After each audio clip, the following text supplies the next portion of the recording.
සබ්බ පාපස්සා කරන නොකල යුතු දේ සියල්ල නවත්තන්න.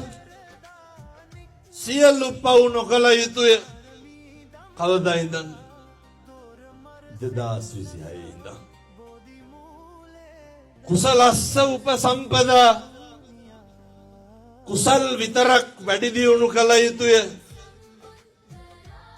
මොක නැතත් මේ දෙකවත් හෙට ඉඳන් පිළිපදින්න.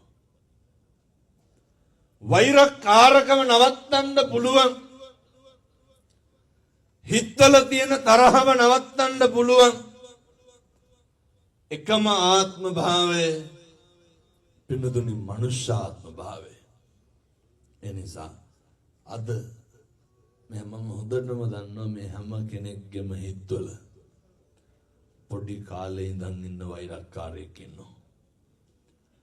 හැම කෙනෙක් ගාවම ඔය කියනවනේ දහම්දුරුනේ කාට කෙරුවත් අරුන්ට කරන්නේ නැහැ කියලා.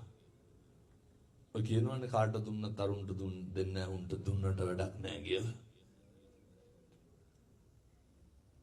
වෛරකාරකම නැති කරන්න නම් අර ඉන්න තරහකාරයත් එක්ක තියෙන ගනුදෙනුව නැති කරලා දාන්න ඕන. වෛරක්කාර ගනුදෙනුව නැති කරන්න ඕන.